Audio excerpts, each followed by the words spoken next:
Welcome to Fun with Annuities, where every single week I welcome a celebrity guest expert that can help you maximize Chapter 2 of your life. Listen, learn, laugh, and love every minute of the most unique financial podcast on the planet. Let's get to it.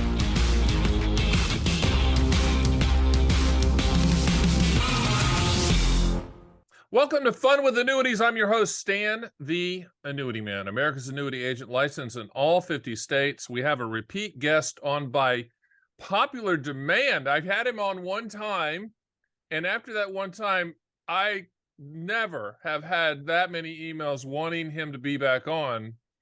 And today we're going to really dig in. I'm just going to get out of the way. It's one of those things where you just hand him the ball and let him go score. The infamous, smart Jay Zawatsky. Hey, Jay, how are you? I'm doing great, Stan. I hope you're doing well, too. Really am. And for people that haven't heard Jay, if this is your first time, put on the seatbelt, grab the tea and coffee, because this is going to be a good one. Jay, let's just jump right in, because we're going to cover a couple of things today, big, huge topics. One of the topics is energy, but you sent me a great email that framed it differently than I've ever seen before or read before in detail. And you're going to connect the dots to debt and the history of our debt to energy. So with that being said, Jay, go for it. I want to hear what you got to say.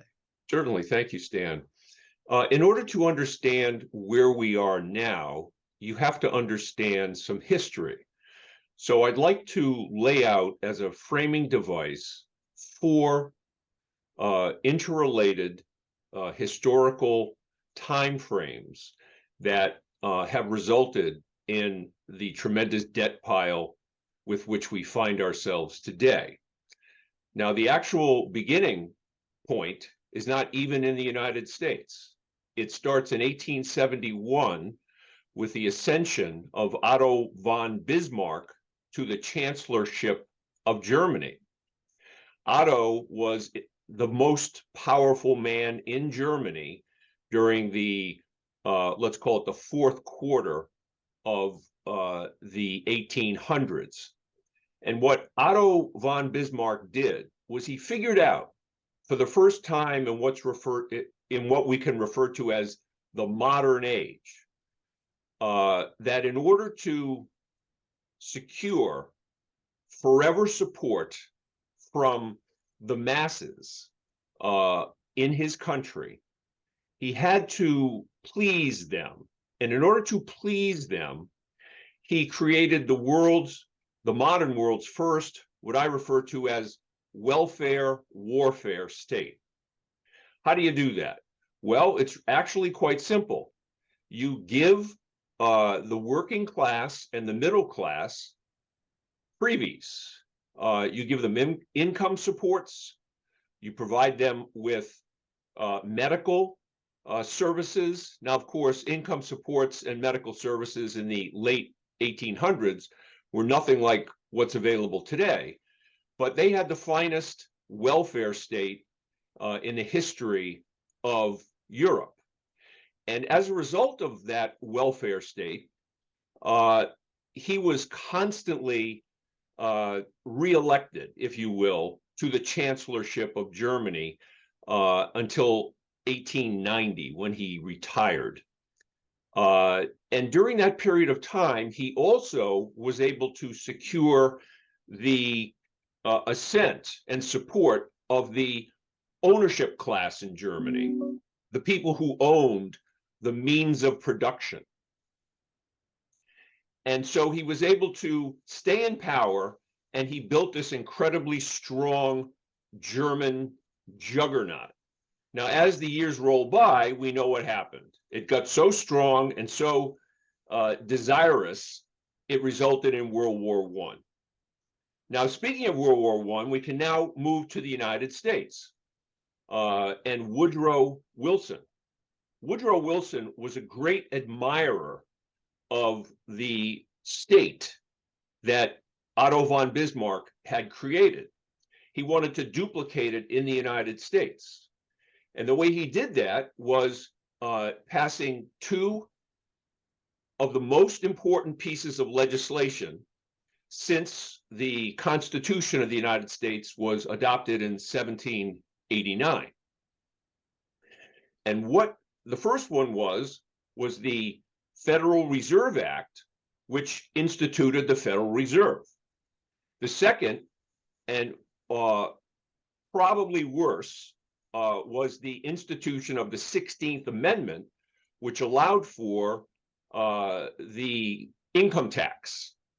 And what Wilson did during the first few years of his administration was to promise that when the income tax went into effect, it would only be 1% on what he referred to as the working man and 20% on what he referred to as the rich.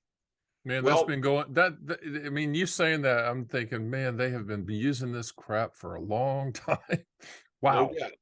So what happened was, over a very short period of time, just a couple of years, he was able to convince Congress, which was all controlled by his party, to raise the cost of the insurance, the taxes from 1% on the working man to 25% on the working man. And how long of a span was that? From two years. From 1 to 25 in 2 years. That's right. And then they went from 25 on the so-called rich to 77%. That provided him enough revenue to establish the welfare warfare state in the United States, to the point that when he ran for re-election in 1916, he promised that he would never have American boys and girls go to Europe to fight, as they called it, over there. He said, "We will not go to war." Well, as soon as re-election was secured, boom, we were in. And it was the American entry into World War I that turned the tide against Germany and the Austro-Hungarian Empire, and resulted in essentially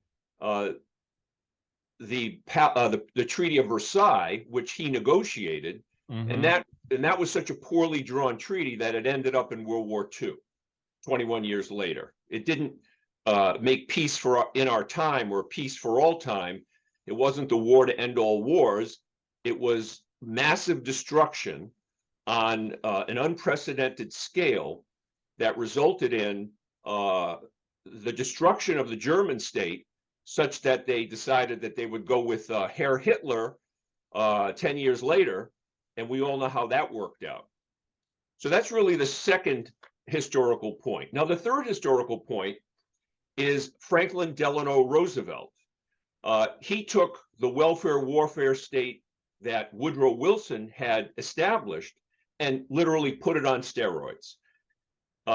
In order to do that, he passed all kinds of legislation, but the most important from our point of view today was he instituted the Social Security system in 1937. Now, what you must remember about the Social Security system is that when it was first instituted, there were 40 plus workers. I think the exact number was 42. 42 people paying into the system for each person taking out of the system. So it was like, imagine a 200-pound man. If 40 guys are carrying a 200-pound man, it's 5 pounds apiece. It's easy to do.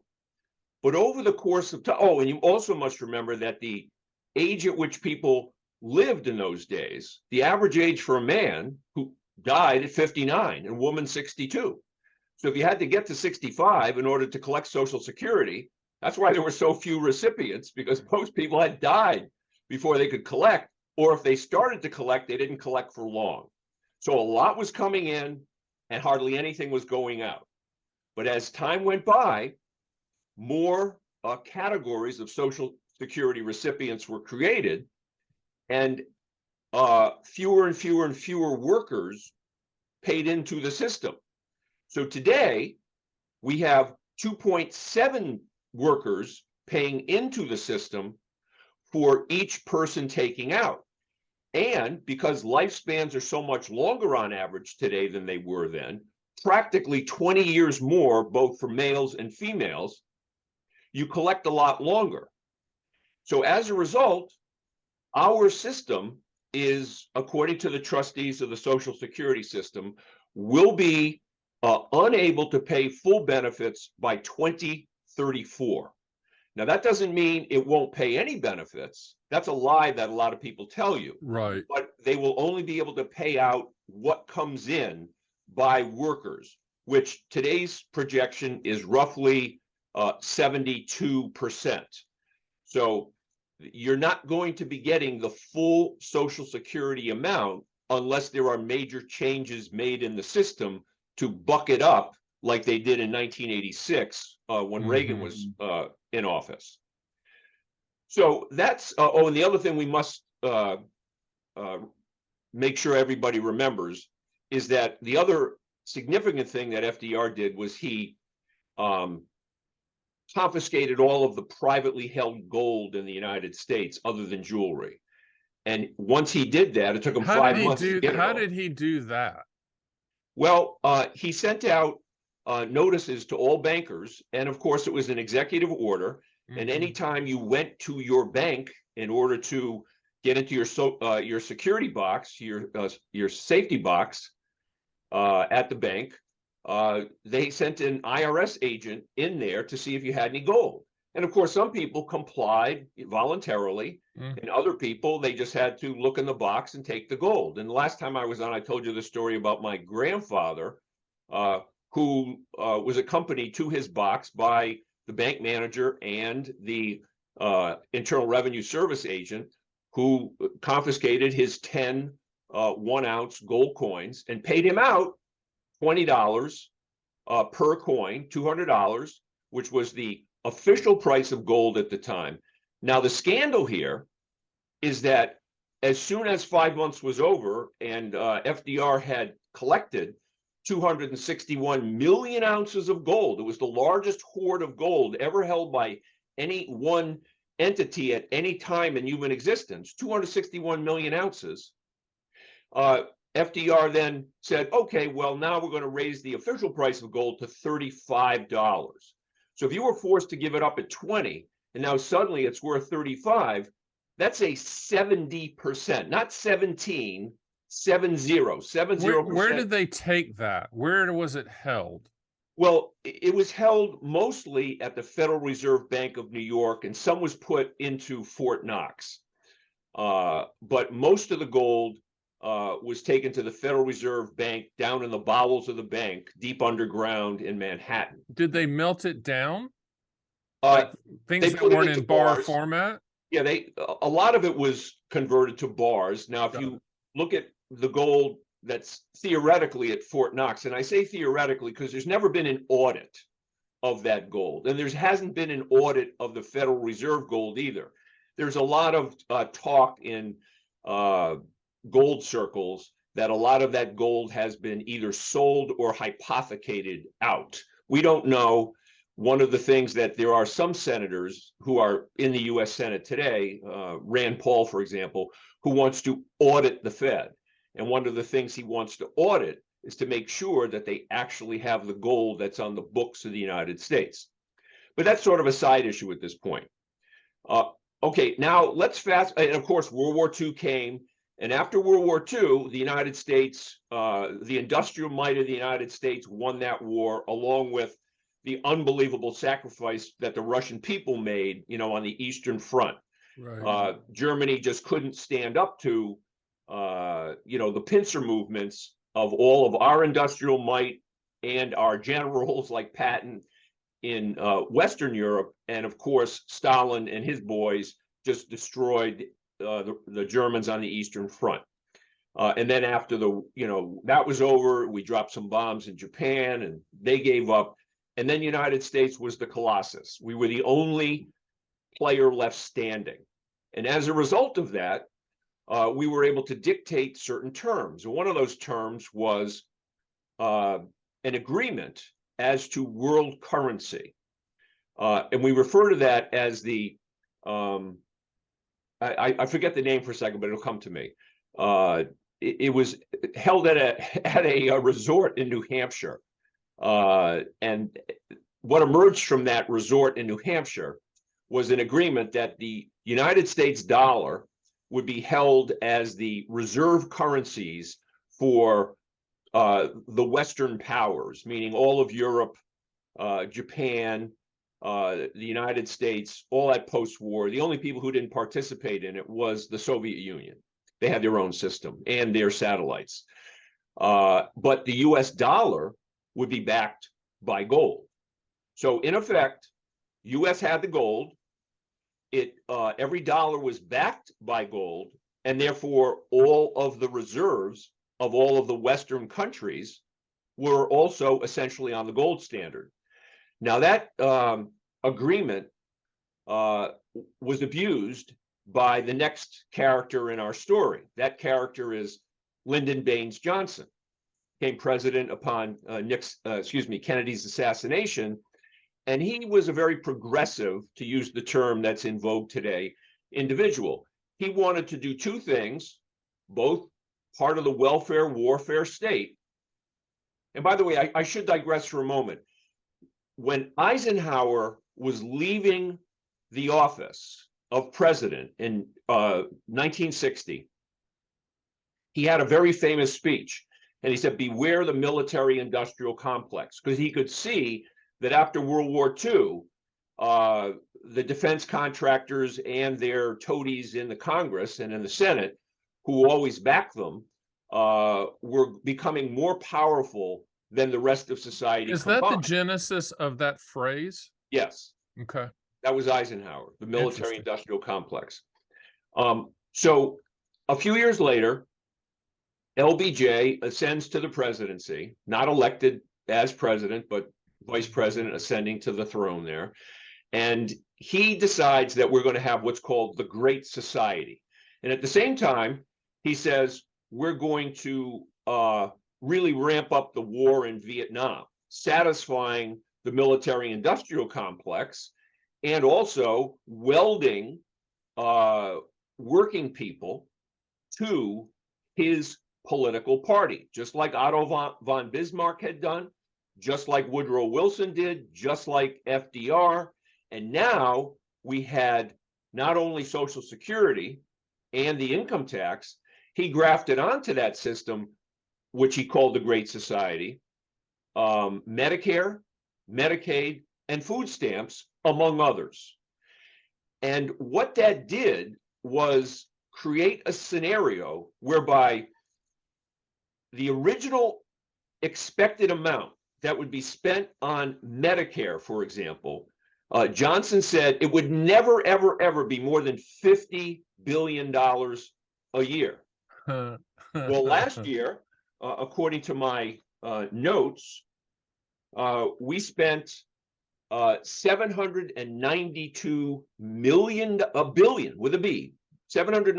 billion net cost of Medicare. It was actually almost $1 trillion, but when you net out the state's portion of Medicare, at the federal level, it was $792 billion.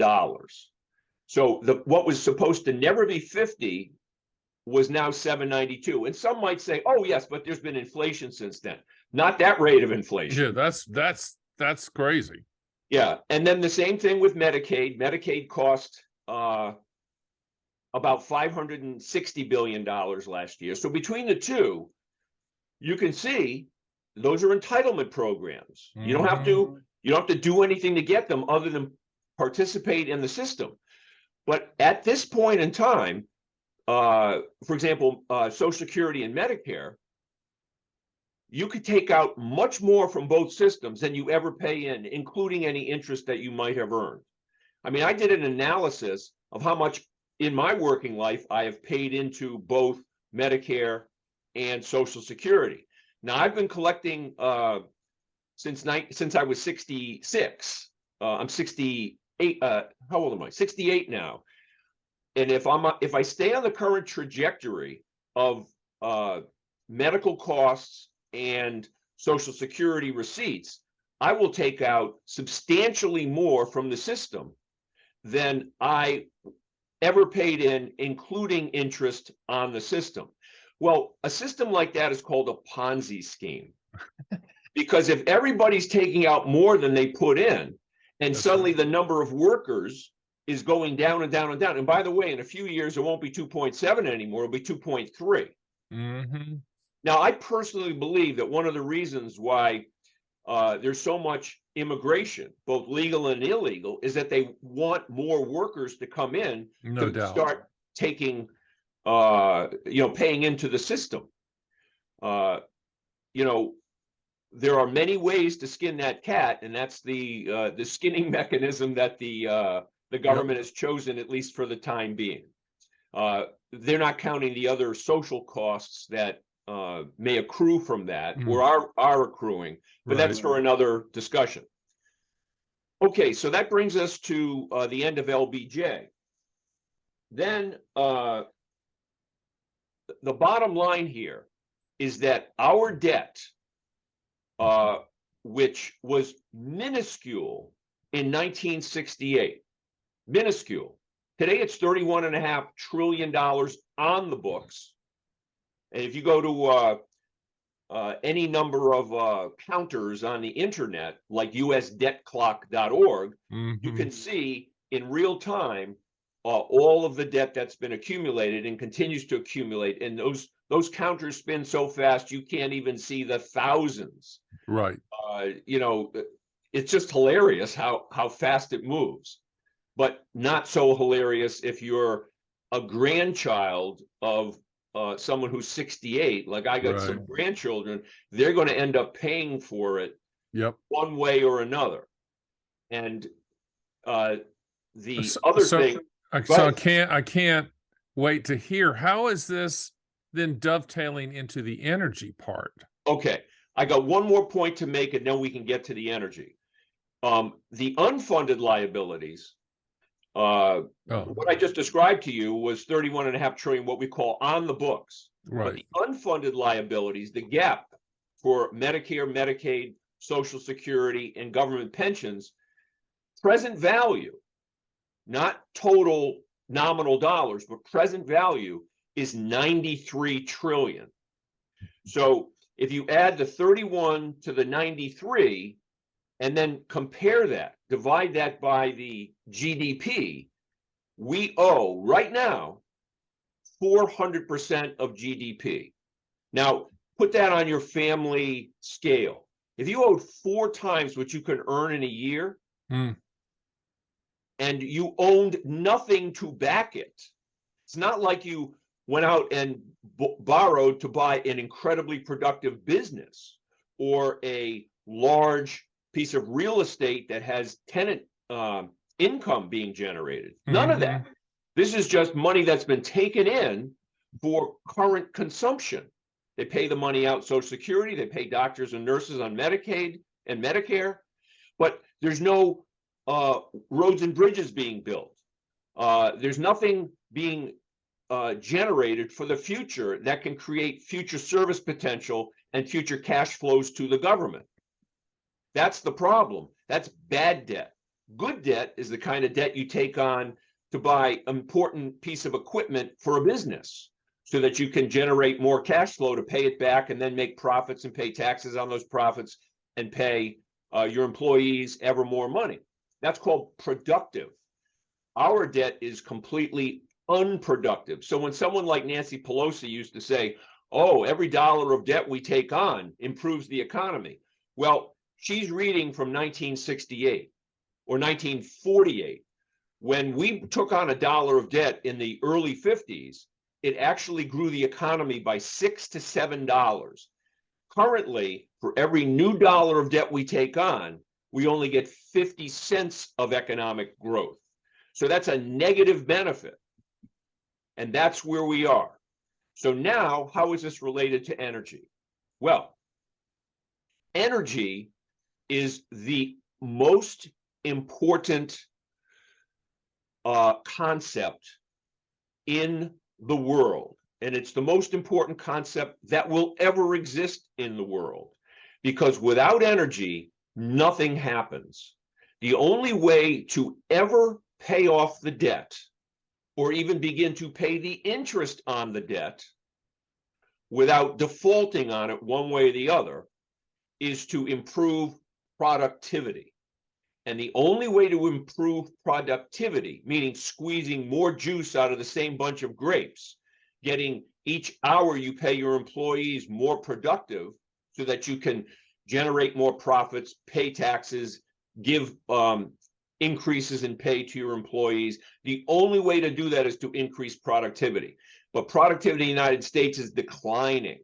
So we have debt growing, productivity declining, and we have inflation, which has been filling in the gap. That's where inflation comes from. It's the gap between productivity increase and the rest. So if we don't want inflation to fill in the gap, we have to figure out how to increase the amount of energy and the affordability of energy. Those are the two things that must happen in order for us to begin to undo the debt pile and not have our children and grandchildren essentially be debt slaves to the holders of the debt. But undoing the debt pile also involves Washington not spending as much. Of course. Now, the difference between not spending, if you're spending on the right things, and those things result in higher tax revenues, then that spending is okay. That's good spending. And if you're taking on debt to do it, that's okay. Like we said earlier, if you're buying an important piece of equipment for your business and it's going to make your working people more productive, then you buy that, you borrow that money and you buy that piece of equipment. But we're not doing that. So when we say lower spending, yeah, we destroy ourselves with military spending, because what are we doing? We're creating bombs to blow up, or hopefully we'll never have to use them. But once it's in a new nuclear weapon or in a new battleship that we never use, then we're not getting any benefit from that. Now, some would argue, well, the world's at peace, but nobody else is contributing to our costs. You know, Europe doesn't contribute to our costs. We put our umbrella over them. They benefit.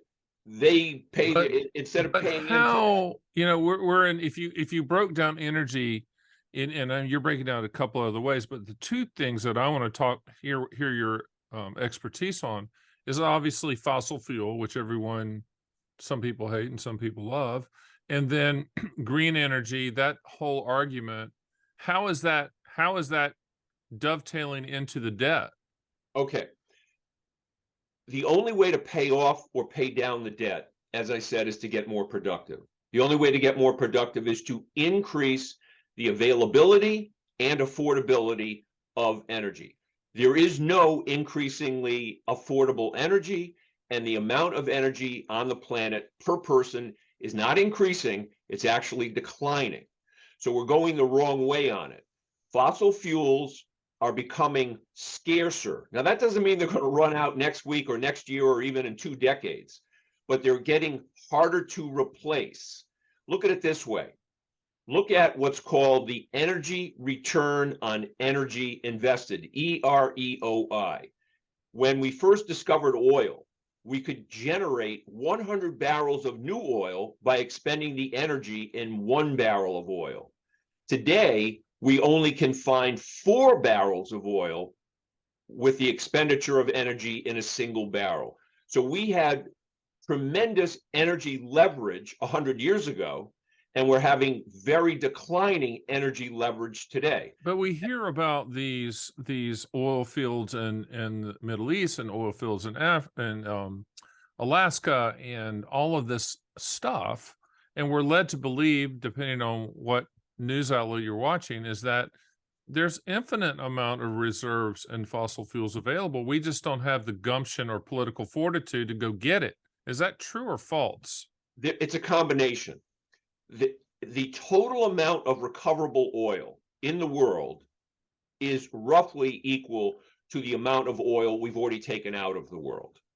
So we've already used up half of it, but the half we've used up has been what I call the easy oil, the oil that was generated when we had one barrel of oil could find 100, or The one barrel of oil. the non-fracking oil, right? Well, that's an example. Mm-hmm. You know, the oil from Saudi Arabia is only 965 feet below the desert. In order to get a barrel of oil out of the Gulf of Mexico, look what the Deep Horizon had to do. They had to drill 18,000 feet down, including 10,000 feet into the crust of the earth to find the oil. 965 feet. Is that what you said? Yeah, it's roughly 1,000 feet under the desert. Wow. Now, one of the things you have to remember about Saudi Arabia is that they have one giant oil field in that country. It's called the Ghawar. And the Ghawar started producing in 1965 in earnest. And at that time, they said they had, I forget the exact number, but it was in the billions and billions and billions of barrels of oil. Well, the Saudi oil ministry today, when they're asked how much oil is left in the Ghawar, they'll give you the same number. Well, you can't have the same number if we've been taking it out for 50 plus years.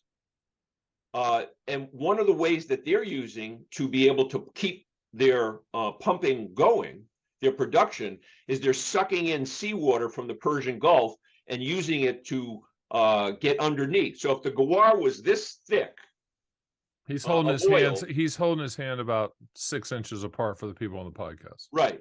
And now it's maybe 2 inches apart, because the rest of it is seawater underneath with the oil sitting on top.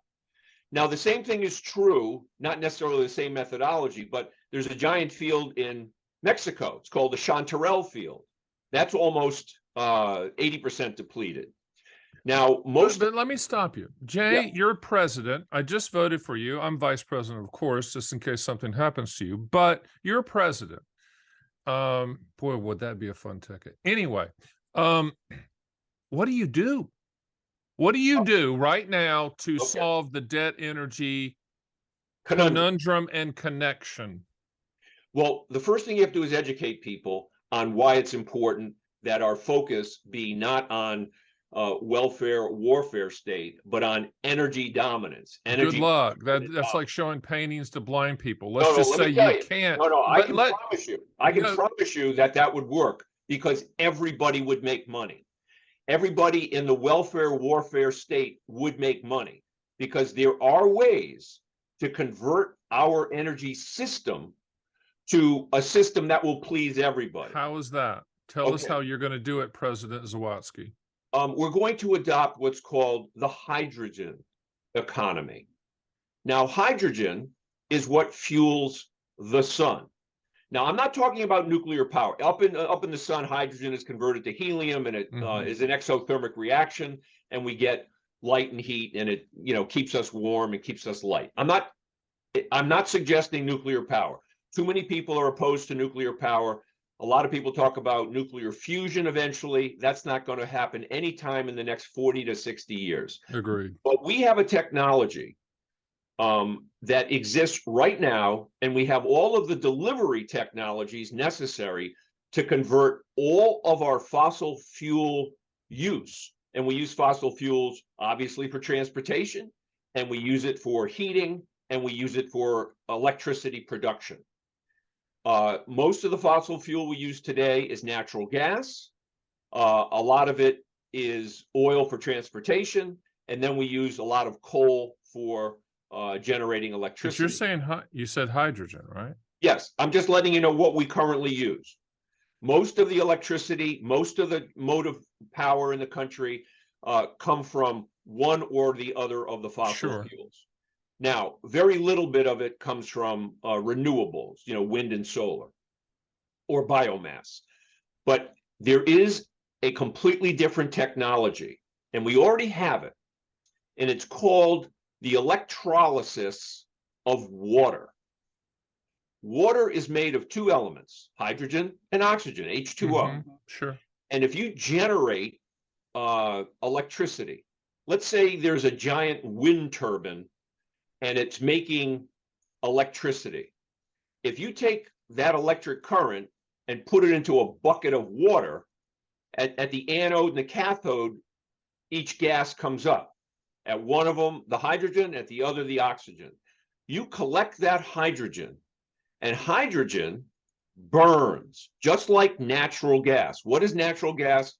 It's one carbon surrounded by 4 hydrogens, CH4, methane. Hydrogen has no carbon, which means that if you burn hydrogen, and all burning is rapid oxidation. When hydrogen is combined with oxygen, it's an exothermic reaction. In fact, we have a name for it. It's called rocket fuel. We know it works. It can create a tremendous amount of power.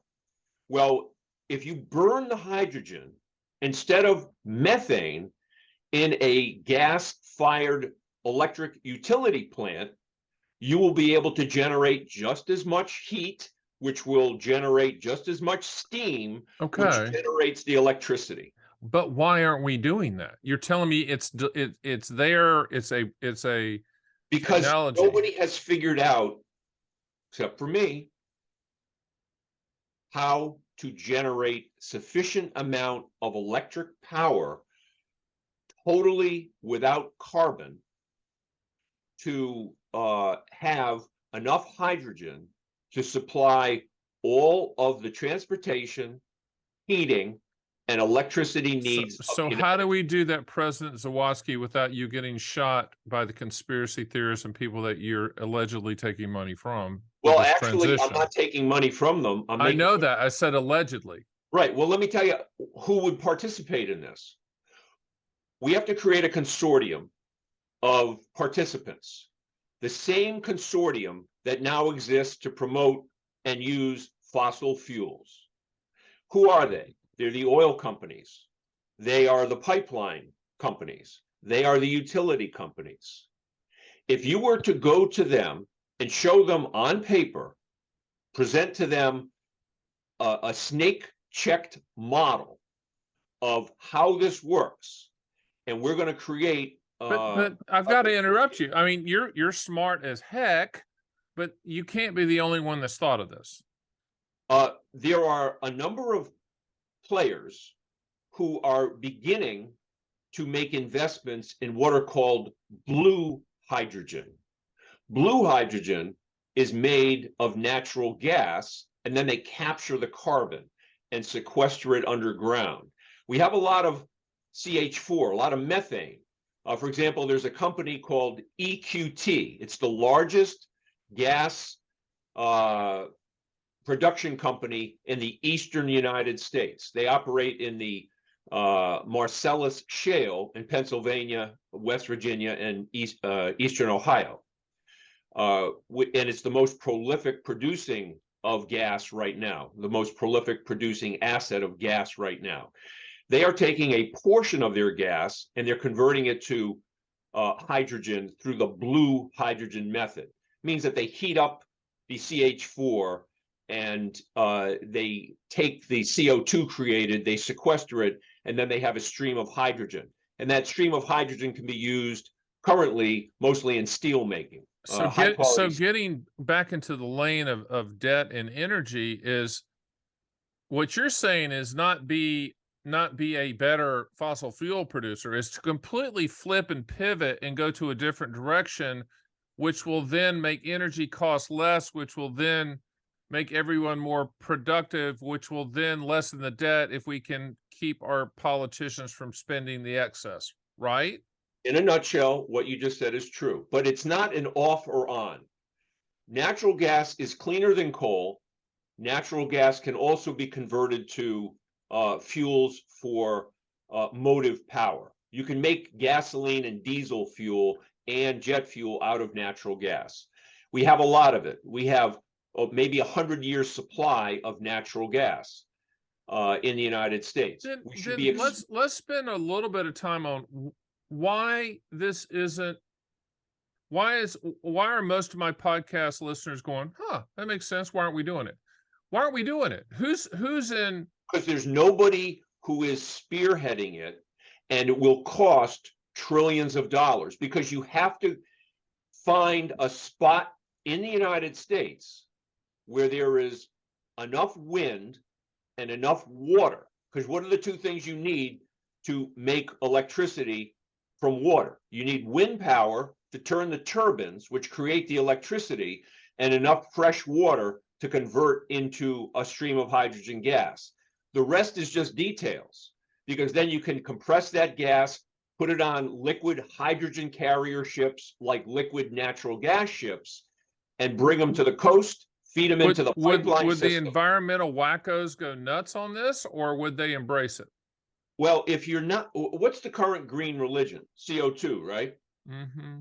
Well, if your power source is green, meaning turbines, wind power, and the fuel that you're creating from water only turns back into water with not a single drop of carbon dioxide created, they would become supporters of this. We can have our why cake and isn't eat it too. Exxon, hold on a second, why isn't the Exxons of the world pivoting to this, or are they just living quarter to quarter on stock prices and just staying in their lane? Is there a reason that no one has pivoted to this? Because this is, again, it's common sense. You're bringing it out, but you're not the first person to probably think of it. I'm trying to figure out why. Because if it's profitable, then people are going to go there. If people can make money, people are going to go there. Well, they could care less. Lead times. It's a long lead time. It's a 10-year to 20-year process. I think you just answered the question right there. We have the attention span in this country of a gnat. Well, crisis has a way of changing people's focus. We are in crisis. That's true. That is true. We are in crisis. And if let me tell you what it would take to do this. I have a model, but it's not as sophisticated enough to generate people wanting to throw billions of dollars at it. I've got to get people at MIT or Stanford or California Institute of Technology to create the mathematical model for this. But I know one thing for sure, that every piece of this energy transition is extant. It exists, technology. We don't have to invent anything new. We just have to commit the capital and commit the time, is what you're saying. Bring them together, and then you have to have one glistening public face to the entire thing, to be the person. Why hasn't other countries, I know that America is America, but why hasn't other countries thought of doing this or done this, or are they doing this? There is one country in the world who has already begun this process. It's called Germany, and the company there who's doing it is Siemens. They have established in the North Sea, which is very windy. You see, you have to locate these turbines in a place where there's forever wind and forever water. Well, the North Sea has forever wind, except it doesn't have fresh water. So they have to go through the step of desalinating the water first and then running it through their electrolysis machines. So they have already built a demonstration project in the North Sea. It's very small, and there are other people around the world who are converting wind into hydrogen, but on a small scale. What we need to do in this country is to establish a demonstration project which shows from beginning throughput to the end. Once we do that and people can measure it and see that it works, then it's just a matter of scaling it up. Remember, the first people who drilled for oil, everybody laughed at them. Say, well, what are you going to do with that? There's no use for that. And for a long time, there wasn't much use for oil. What happens if we don't do this? Venezuela. One word answer. We become Venezuela. Because how are we going to service the debt, particularly now that interest rates have gone literally from 0.25% to a terminal rate of 5%? Have you looked at the 2-year note yields today? Yeah, it's inverted. Yeah, it's crazy. Yeah, I know. So as every dollar of, one additional 1% increase in the rates costs the federal government billions and billions of dollars in interest. And interest payments are non-productive. But do we have the 10 to 20? I'm assuming your answer would, we don't have a choice, but 10 to 20 years to pivot, is that enough time? If we set our minds to it in 2023, by 2033, we will begin to have a sufficient amount of hydrogen produced, distributed, and used so that the whole system can be converted over. And the nice thing about this is it requires no subsidies. How do you get the media on board? Because you and I both know they could drive that train or drive it off the track. Like I said earlier, we have to have one glistening personality who is. I'm busy, Jay. Come on, I'm Stan the Annuity Man, and I can't. Well, it can't. I don't want to. You're not young enough. We need to find somebody. Come on. Who's younger and prettier even than you. Can you imagine that? What the heck? Yeah, I do have a face for radio. There's no doubt. So what you're saying to me is we need a young Tom Cruise to push this, or Brad Pitt, or a combination thereof. Well, the problem with either one of those is that I don't necessarily think that they could answer technical questions. No, I'm going on. No, I know that. I'm going on. Looks. Right. If you could get somebody from female too now. Yeah. I'm not being sexist. Hello. And I have actually a candidate for that. Is it you? No. I'm female. That's a great hat. He has a Save America hat, which Save America. Who are you thinking? I believe that the perfect person to do this, who's proven herself to be incredibly savvy and great in front of a camera, because it was her job for 25 years, Carrie Lake. You've lost your mind. They would destroy her. The media. I could care less about her politics. I'm telling you, that's damaged goods. I thought you were going to come to me with movies. I don't know. I don't keep up with movie stars. Who's the most attractive movie star, period? Female or male? That's who you pick. Well, they don't have the brain power to be able to answer questions. So you're looking for the perfect person. Jay, come on now. Well, that's what you're going to need to be the front person for this. Once you get the right front person, and the videos start let me ask a question.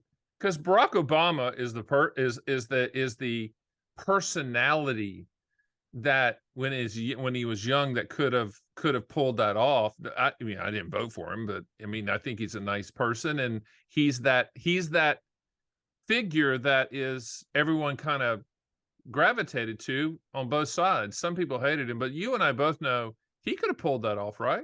Right, but not anymore. He's too old. You're going to need somebody who is available today, who's going to be able to be the face of this for the next 10 to 15 years.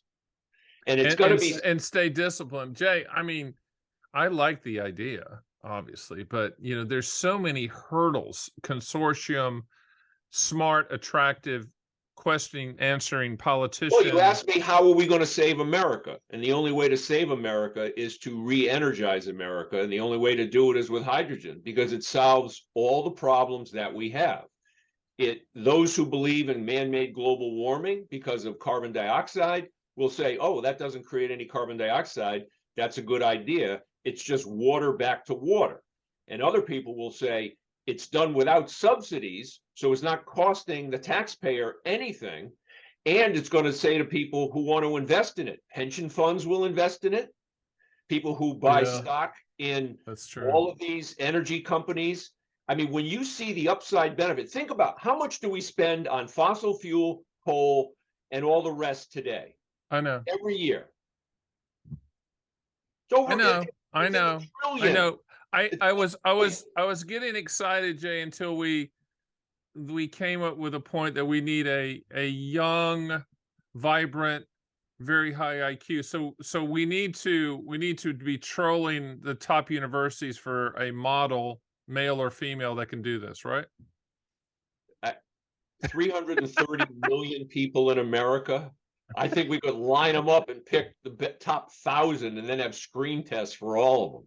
I mean, that's the least of our problem, finding the right person. Oh my gosh, that's the hardest part. No, I don't think so at all. Convincing hard-nosed business people to get in the game. That's the hardest part. Yeah, that's true. Talent is easy to find. That's like showing panties to blind people there. That's tough to get them Yeah. off go. But I do think this conversation is important because we can't keep just doing what we're doing. You know, we can't keep thinking, you know, it's going to be okay. You know, I can't, you know, as a father of two 20-somethings, I can't say, well, it's their problem. You know, at some point in time, like you said, chaos will motivate. I just don't know what kind of chaos it will take to motivate us. I guess, Well, I don't know if people just heard you say, when I said, what's going to happen? You said Argentina. I'm not sure people get that. no, Venezuela, Argentina. I'm sorry, Venezuela. Yeah, I don't know Venezuela is a whole different place than Argentina. No. I'm sorry. My apologies my apologies to Argentina, Venezuela. I was thinking soccer. I'm sorry. Venezuela. When you answered Venezuela, I'm not sure many people went, "Oh man, that's horrific." I don't think they get that either. Oh, I'd be surprised if more than 60%, 70% didn't understand it. People know what's going on in Venezuela. They absolutely do. And you do know that 60% of the public has less than $400 in their checking account, right? I think it's actually higher than that now. Okay, I was being nice. So you're telling me that those people who are trying to make it happen and live day to day look at Venezuela and go, man, I hope we don't turn into that. Yeah, I think they are. Because really? I think people in today's world, even though it's getting hard, they start to listen more. Okay. When you are hurting, you want to know, why am I hurting? Why am I getting a 3% raise, but my groceries are costing me 13% more? Why am I having to delay my retirement for an extra 3 years? There's got to be a reason. So when people want to know why, they then tune into, they hear about the debt pile. They hear about, they know what the cost of gasoline and heating oil is, you know, at the pump. And when they come and bring the big truck and fill your tank up with heating oil, they know what their utility bills are. Yeah. And they know that they haven't had a real after inflation raise in 22 months. You have more faith in the country. I'm just an old Southern curmudgeon. And the country caring and or understanding the complexities of this, of which you're saying it's not complex, but it is. Self-interest. I understand.